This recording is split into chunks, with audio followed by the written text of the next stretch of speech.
र पहाडमा एउटा पवित्रता प्रदान गरून् उहाँहरूको एउटा यहाँको ड्युटी हो पोलिटिकल लिडर्सहरूको। त्यो कारणले यदि त्यस्तो उहाँसँग पुख्ता सबुत छ भने उनीहरूले कोर्टको एकपल्ट एफआइआर गरून् जसले गल्तीहरू गरेको छ। यदि गल्ती गरेर पनि यहाँकोहरूले इन्क्वायरीमा ठिक दिएन भने उनीहरूले कोर्टमा जाउन्, केस गरून्, केसको माध्यमद्वारा पनि एउटा सठिक पालाई एउटा स्वच्छता प्रदान गरून् भन्ने म त आह्वान गर्छु। इन्क्वायरी किन गराउँदैन मुखले मात्रै किन? यदि म कसैलाई दोषारोपण लगाउनुपर्छ भने म त्यसरी जान्छु एभिडेन्स वाइज। म पहिला इन्क्वायरी गर्नु लाउँछु डिपार्टमेन्टमा, र डिपार्टमेन्टले इन्क्वायरी गर्दैन भनेमा चाहिँ म कोर्टको दैलो ढल्काएर पनि त्यसको इन्क्वायरी गराउँछु। त्यहाँसम्मको साहस गरून् उनीहरूले। पहिलोप्रथम त म आज जिटिए सेक्रेटरी मिस्टर वर्धन अफिस गर्दै हुनुहुन्छ बेलुका 4 बजे पछाडि। त्यसको लागि स्पेसली उसँग मेरो पर्सि भेटघाट छ, त्यसको लागि आएको हो। र विभिन्न समस्या जो हाम्रोहरूले फेस गरिरहेछ त्यो माथि अलिकति एउटा सानो डिस्कसन गर्ने इच्छा पनि छ। त्यसको लागि खासै म आएको हिजो। अनि आउँदाखेरि पार्टीसँग संलग्न एउटा कार्यकर्ता पनि भएको कारणले गर्दा म पार्टी अफिसमा पनि छु, जहाँ हाम्रो कार्यवाहक अध्यक्ष पनि हुनुहुन्छ। त्यसले गर्दा यहाँ छु। खासै त्यति सिरियस कुनै मेरो निकट ठुलो कुरा चाहिँ के पनि छैन।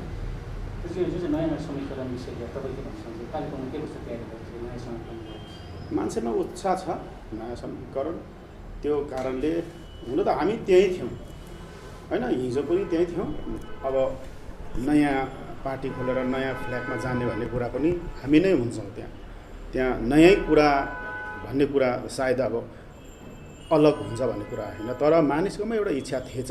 हामीले अब्जर्भ गर्दाखेरि एउटा इच्छा अवश्य थिएछ कि किन यो एउटा पार्टीको एउटा झन्डालाई बाँडेर 2 भागमा विभक्तिएर बस्नु, अनि एउटा पार्टीको नामलाई 2टा पार्टीले किन चलाउनु भन्ने खालको थियो। मानिसहरूमा त्यो प्रकारको उत्साह भने अवश्य छ। यो चाहिँ राइट डिसिसन हुँदैछ। कमसेकम पुरानो जुन चाहिँ गोर्खा जनमुक्ति मोर्चाको पार्टी झन्डा भन्ने कुरा एउटा त्यो बाचा बन्धनमा आएको। पहाडलाई एउटा नयाँ प्रण प्रदान गर्नुपर्छ जसमा बेकारी समस्याहरूमाथि काम कुरो होस्, जसमा डेभलपमेन्टमाथि काम कुरो होस्, या पिपल्स एस्पिरेसन जो पहाडको लागि थियो त्यसमा एउटा नयाँपन प्रदान गर्छ भनेर आयो। तर धोका भयो नि। धोका भयो नि त्यही पार्टीको फ्ल्याग, त्यही पार्टीको सिद्धान्त बोकेर अगाडि यदि जानु हो भने त्यसले नयाँपन के दिन्छ? हामी त नयाँ डेस्टिनेसनको, नयाँ गन्तव्यको खोजमा यदि 17 पछाडि निक्लेका हौँ भने त्यही पुरानो झन्डा, पुरानो पार्टीको नामलाई लिएर अगाडि बढ्नु सक्दैन। एउटा नयाँ विचारधारामा नयाँपन दिएर अगाडि बढ्नुपर्छ भन्ने कुरामा मानिस थिएछ। त्यो कारणले उत्साहित छ हाम्रो मानिसहरू। जे निर्णय पार्टीकोहरूले लियो नयाँपन प्रदान गर्नको निम्ति त्यो सठिक छ भन्नेको चाहिँ मान्छेमा उत्साह देखिएको छ। त्यो निश्चय नै तपाईँले 9th उता देख्दै जानुहुन्छ भन्ने कुरामा चाहिँ म विश्वास दिलाउन सक्छु। सिस्टमले क्राइटेरिया बनाउनु पर्छ। एनसिटीको नम्बरलाई फलो गरेर त्यसलाई टेटको परीक्षा राखिएको हो। जति बेला चेयरम्यान, बोर्डको चेयरम्यान छिरिङ दिदी हुनुहुन्थ्यो उहाँहरूले गराइएको हो। अब कसले भने पोलिटिकल पार्टीको मुखले भन्दैछ कि गभर्मेन्टले यसलाई नोटिफाई गरेर चाहिँ क्यान्सल गर्नुपर्छ, यो चाहिँ इलिगल भयो भनेर भनेको छ। यो तपाईँहरूले निर्कुल गर्ने विषय हो। यो त पोलिटिकल पार्टीहरूले भनेको कुरा हो नि त। पोलिटिकल पार्टी त मै पनि भन्छु घिसिङले रट्टी गरेको थियो, विमल गुरुङले रट्टी गरेको थियो। तर प्रुफ के हो, एभिडेन्स के हो जसलाई चाहिँ यसलाई रिजेक्ट गर्नुपर्छ? यो चाहिँ ठिक थिएन भनेर रिजेक्ट गर्ने एभिडेन्स चाहिँ के हो त? म भन्छु नि विमल गुरुङले सबै काम रट्टी गरेको थियो, घिसिङले सबै काम रट्टी गरेको थियो, म पनि भन्छु। तर एभिडेन्स के हो जसलाई चाहिँ हो भनेर मैले साबित दिलाउनु छ? र पोलिटिकल आक्षेपहरू एकाअर्कामा लगाइने कुरा हो। त्यो प्रक्रियामा आउँछ जान्छ। जुन टेटको एक्जाम ओपन गरायो भने चाहिँ अनि एनसिटीको नाम फुलफिल गरेन, एचएस 50% है, रेगुलर डेले त्यो सबै गरेन नि, के कारण? कसरी 50% कस्तो मैले बुझिनँ। जिटिएको वेबसाइटमै थियो 50% एचएस, 2 इयर चाहिँ रेगुलर डेले भन्थ्यो, त्यो गराएन नि, के कारण? त्यो त इक्जाम सकेको छैन, भेरिफिकेसनै सकेको छैन। इक्जाम जेनरली दिएको छ। त्यो त कतिवटा कुरा त फाइनली त त्यसको भेरिफिकेसन त इक्जाम अब आउने। ओपन गर्नु कारण चाहिँ के हो? ओपन गरायो तपाईँ जुन प्रकारले इक्जामहरू ओपन गरायो टेटको एक्जाम, ओपन राम्रो होइन र ओपन त राम्रो हो। कुन प्रकारले चाहिँ ओपन चाहिँ नराम्रो? रेगुलर डेले तपाईँले आफ्नो वेबसाइटमा चाहिँ के कारण हाल्नु भएको थियो? कस्तो फुलफिल गर्नु भएन किनभने यो एनसिटीको नाम चाहिँ फुलफिल भएन। हेर्नुहोस् त्यो सबभन्दा ठुलो कुरा चाहिँ एपोइन्टमेन्ट जबसम्म हुँदैन यो कन्ट्रोभर्सी स्टिल रहन्छ। फाइनली एपोइन्टमेन्टमा यो कुरालाई कसरी लिन्छ आउँदो दिनमा बोर्डले यो इक्जाम लिनेहरूले त्यो त्यसरी तय गर्ने हो। अहिलेसम्म यसरी भन्नु मिलेको छैन, यसरी कसैलाई निश्चित रूपमा यसरी गल्ती भएको छ भन्नु मिलेको छैन। त्यो कसैलाई कन्सिडर गरेर कतिले पाएको पनि छ, त्यो एकदम अपरझट गर्दाखेरि कतिले 50% बिलोलाई पनि इक्जाम दिन पायो होला, कतिले डिएलएडले पनि पायो, कतिले नन डिएलएडले पनि इक्जाम बस्नु पाएको छ। त्यहाँसम्म एक ठाउँ छ, कुन कन्डिसनमा हो त्यो भोलिगत देख्ने कुरा हो। तर भोलि उनीहरूले कसैलाई तिमीहरू चाहिँ क्वालिफाई गर्यो भनेर सर्टिफाइड चाहिँ गरेको छैन। अन्टिल एन्ड अनलेस जबसम्म सर्टिफाई गर्दैन तबसम्म तँ चाहिँ नोकरी पाइस् भनेर एउटा बेकारीलाई नोकरी दिँदैन। तबसम्म चाहिँ यो बेठिक पाराले एनसिटीको नर्म्स फुलफिल नगरी काम दियो यिनीहरूले भनेर चाहिँ दोषारोपण गर्नु चाहिँ गलत लाग्छ। किनभने अहिलेसम्म सिङ्गल एक्सेप्ट सायद 28 जना होइन डाइनाइन हार्नेस केसको एब्जर्सन बाहेक त अरू कसैले दिएको छैन। जबसम्म यो दिँदैन तबसम्म यो कुरा चाहिँ एनसिटीको नर्म्सको आधारमा भएन भन्नु सायदै अहिले नै त्यसलाई भन्नु सठिक हो भन्ने चाहिँ मलाई लाग्दैन। जब दिन्छ त्यसलाई त्यो कुरालाई फलो अवश्य गर्छ भन्ने कुरा मलाई विश्वास छ। मैले देख्दाखेरि कतै छैन, किनभने सठिक किन छैन भनेर भन्दाखेरि सठिक कुन पाराले छ भन्ने पनि उहाँले स्पष्ट दिशानिर्देश गर्नुपर्ने भएको छैन। यदि थियो भने उहाँ त हामी माथि नै थियो नि त, त्यो कुरा पोलिसी त्यो भिजनलाई लिएर हामी माथि नै इम्प्लिमेन्ट गर्दा पनि हुन्थ्यो अनि हामीसँगै भएर गर्दा पनि हुन्थ्यो। त्यो यहाँबाट खेलिएर मात्रै नयाँ चिज आउँछ, नयाँ अध्यायको सुरुवात हुन्छ भन्ने कुरा त अब त्यति विश्वासयोग्य कुरा होइन। त्यो कारणले गर्दाखेरि उहाँले जुन चाहिँ निर्णय लियो त्यो त एउटा मासबाट छोडेर एउटा पोलिटिक्समा आफू अल्पसङ्ख्यक पङ्क्ति भएर काम गर्नुमा तेस्रो अध्यायले पहाडको पोलिटिक्समा कति इफेक्टिभ काम गर्नु सक्छ। उहाँ नयाँ फेस त हुँदै होइन नि त, के गर्दै हुनुहुन्थ्यो के गर्दै थियो भन्ने कुरा पहाडभरिको मानिसहरूले थाहा छ नि त। तर नयाँ अध्याय मात्रै भन्दा व्यक्ति चाहिँ त्यही रहँदा न अध्यायमा नयाँ कुरा पाउँछ भन्ने कुरा के चाहिँ हामीले अनुमान गर्न सक्छौँ। त्यो कारणले उहाँले लिएको निर्णयमा उहाँसँग अरू त्यस्तो व्यक्ति पनि छैन जसमा साँच्चै नै दामी भिजन छ। उहाँ अकेलै हो सबैभन्दा शीर्षस्थमा हुनुहुन्छ। त्यो कारणले गर्दाखेरि हामी उहाँले लिएको निर्णय सठिक हो भन्ने कतै लाग्दैन। कारण त्यो यदि भिजन जसले चाहिँ इफेक्टिभली पहाडलाई एउटा नयाँ प्रदान गर्थ्यो भने त्यो कुराको सेयर हामीले गरेर हामीले डिनाइ गरेको भए, तेस्रो अध्यायको सोचलाई हामीले डिनाइ गरेको भए सायद त्यो चिज हामी बिचमा एउटा कन्ट्रोभर्सी हुन्थ्यो। त्यो तेस्रो अध्यायको पार्टीहरूले भनिसकेको छ एचडिएफसी ब्याङ्कमा पैसा छ, त्यो बारेमा आरटिआईहरू गर्नु सक्छ। हेर्नुहोस् हामीले त्यहाँ छ भनेर भन्दाखेरि यिनीहरूले झुटो बोलेको मात्रै भन्नु सक्छ।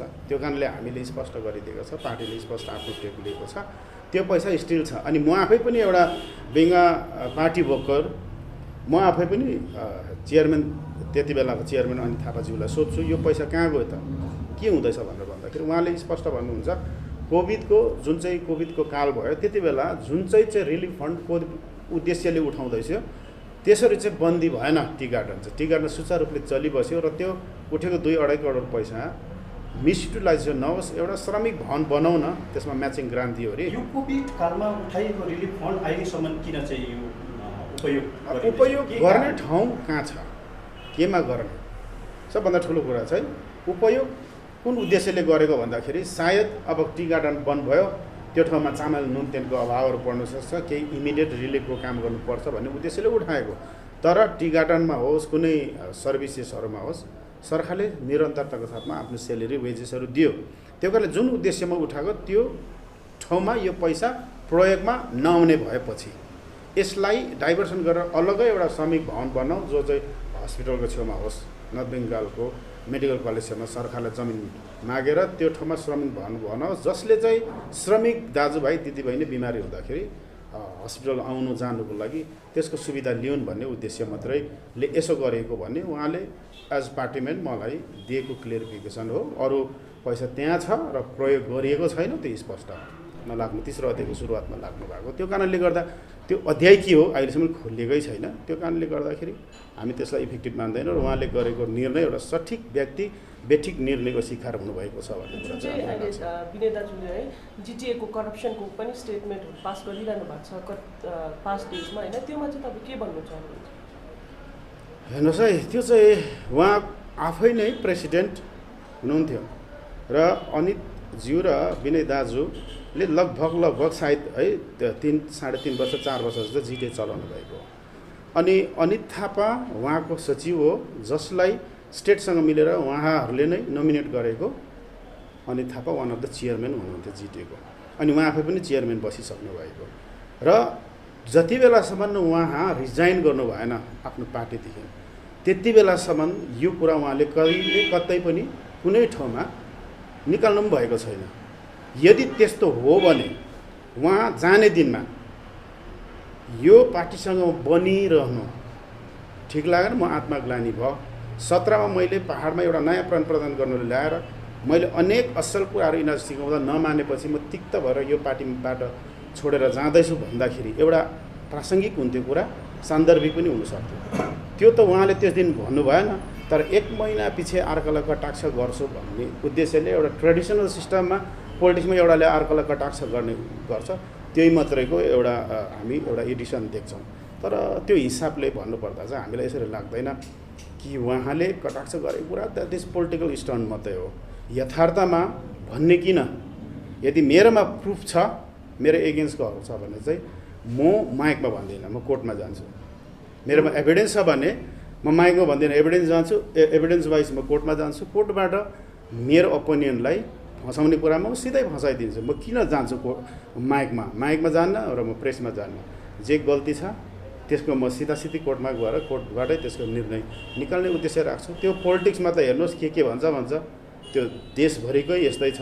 यो यहाँ सामान्य घटना हो। यो एउटाले अर्कोलाई दोषारोपण दिनु त्यति सिरियस म्याटर हो भन्ने लाग्दैन। अन्टिल एन्ड अनलेस प्रुफ गर्नुपर्छ, अन्टिल एन्ड अनलेस यसलाई कोर्टको म्याटर हुँदैन या एउटा क्रिमिनल म्याटर हुँदैन, तबसम्म यो कुरालाई माइकमा प्रेसमा भन्ने कुरा, पोलिटिक्समा भन्ने कुरा चाहिँ त्यति मायने राख्ने कुरा चाहिँ होइन। यो मेरो देखाइमा चाहिँ नि अनित शासनकालमा आएको पैसा खालि 50 करोड मात्रै हो। बिफोर इलेक्सन आएको 50 करोड मात्रै हो। बुझ्नुभयो त? त्योभन्दा जति आयो विनय दाजुको शासनकालमा आएको पैसा तपाईँहरूले हेरेर माथि उयसमा गरेर, अनित शासनकालमा भनौँ त प्रोजेक्ट नै पास भएन, किन पैसा आएन। जिटिए अर्थात् पहाडले भोट जुन प्रकारले बिजेपीलाई दियो, सायद स्टेटले यिनीहरू जति नै गर्दा पनि अटेरिरहेछ भन्ने पाराले पनि लियो कि त्यो अनुसारले पहाडमा डेभलपमेन्ट वाइज पैसा आएन। पछाडि इलेक्सनको अगाडि 50-60 करोड पैसा आएको, त्योभन्दा ठुलो रकम नै आएन, जो नयाँ स्किम्समा दिएन। त्यो पुरानो बिललाई मात्रै क्लियर गर्ने हिसाबले पुरानो ड्यू बिलहरूमाथि मात्रै पेमेन्ट गरिएको छ। त्यो इन्क्वायरी गर्नु सक्छ। त्यो किन एउटाले अर्कालाई पोलिटिक्समा एउटाले अर्कालाई गर्ने, here is lot of way छ जसद्वारा यसलाई खोजी निकाल्नु सक्छ, आरटिआई गर्नु सक्छ। विभिन्न संस्थाहरूले, विभिन्न पोलिटिकल पार्टीहरूले पनि आफ्नो उयसबाट गएर त्यसलाई इन्क्वायरी गर्नु सक्छ। त्यो भएर इन्क्वायरी गरून्। घोटाला हामीले देखेका छौँ, हरेक कुरामा देखेका छौँ, पोलिटिकल क्रियाकलापहरू देखेका छौँ, तर त्यो प्रुफ हुनुपर्छ। प्रुफ गरून्।